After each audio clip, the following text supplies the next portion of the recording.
Hello. I greet you to the spaceship of Sasha, the spaceship of plants and nature and sensuality and mysticism, and quite honestly, I'm still getting used to talking to camera, and I want to do it. I like the idea of being the creator of my avatar and my image in this world. And that is the beautiful thing about being able to create these videos and photos and put them out in the world via the internet. But I also kind of don't fully know what I want to talk about, or there's a certain stiffness in me as I am here in the camera right now, and I'm holding my favorite light diffractor that having these little crystals in my studio, seeing how the sun hits them and refracts, really uplifts me. And I believe in having things that uplift your spirit in your space and in your world. Because honestly, you gotta keep your spirits high. It's pretty easy to get down.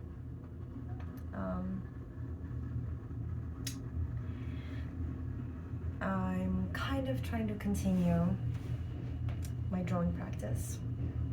Waking up and just doing 30 minutes of drawing, intuitive drawing, drawing with no set goal or intention besides just being present in the moment with the paper and seeing what arises. And it feels akin to like a journaling practice, honestly. Another way to just get into the body, observe the mind, observe what comes up. And I have been raised with the idea that drawing needs to be something that produces a result and produces a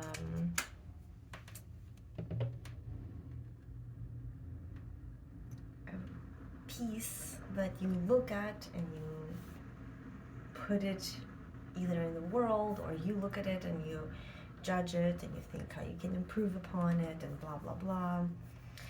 And that is definitely one way to make art, make paintings. And there's another way that is almost akin to art therapy. It's just draw. Draw, move your hand, observe what's coming up for you. Once you're moving the hand, the thoughts are coming up for you, the judgments or the ideas. Like, what does your mind space look like when you're drawing? What does your body feel like when you're drawing? Is it tense?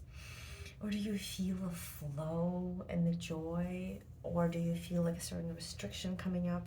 Like right now, I'm talking to the camera and there's literally this restriction of what, as I'm saying these words, there's also a voice in my head and a feeling in my body that is simultaneously telling me, what are you saying? What are you doing? That sounds kind of stupid. Hang on, what? Did you really mean that? And it's creating more of a, like this awkward space for me where it's hard to talk.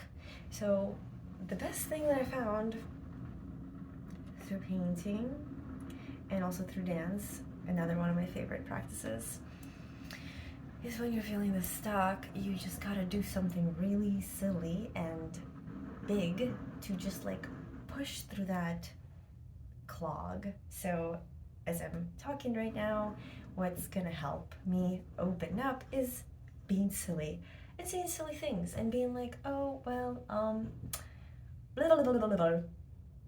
Hello, the sun is purple and there is a market across the street. Pioneer, what a crazy name. Why Pioneer? And there's a car driving, and there's a ball, and I hit the ball. How fun, how ridiculous.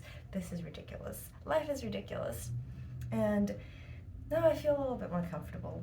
So I guess to go back to art practice and drawing every day for a little bit, kind of like journaling, paying attention to what's coming up, paying attention to what's happening. I have my sketchbook that I'm drawing in right now. So this is my sketchbook for slightly more flashed out ideas. This is when I have a technique I want to practice, an idea I want to practice, usually things, a little bit more flashed out, like this watercolor portrait, or another portrait that is just a pencil portrait. And then just me kind of doodling around with ink doodles, more ink doodles. Oh look, more ink doodles. I've been really into ink this past couple of months. So, and this is me attempting to do Inktober as a way to keep discipline going with my art practice. And anyway, you kind of get the idea. This is like a more flashed out. This here is painted with berries.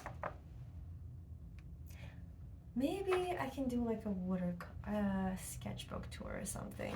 Wouldn't that make sense? Wouldn't that be great? But anyway, so this is my more fleshed out sketchbook. Then I have another sketchbook that is, ta-da, primarily like a journaling sketchbook where I start my morning with like 30 minutes or so of just literally doodling. And here it gets kind of weird. It gets kind of ugly. That's my friend did that. And this is me doing a drawing of my friend. And here, yes, the doodles get a little bit more. There's writing that comes up. There's emotions that come up. And I find that doing this practice really helps me open up into my heart and let some things go or figure out what's happening. Because sometimes I end up doing these doodles and I feel lighter in my body, in my mind, in my heart. And then I go back to this book a couple of weeks later, a month later, and I look at the doodles and I see so much of my soul in there. Like, whoa, I was going through this really rough time and I didn't quite see what was happening. But as time passes and I reflect back upon this time and I see the lesson, the struggle in it, and I look at the drawings, and the drawings literally tell me what was happening in this coded language of symbolism. So, this is my heart-to-heart recommendation of, if you're an artist, if you're not an artist, get a little sketchbook and just doodle in it. It is truly like a journaling practice that opens up so much wisdom inside of you. And I am gonna move on to doing my daily drawing. So if you want to stick around for that journey, or if you want to draw with me, come on.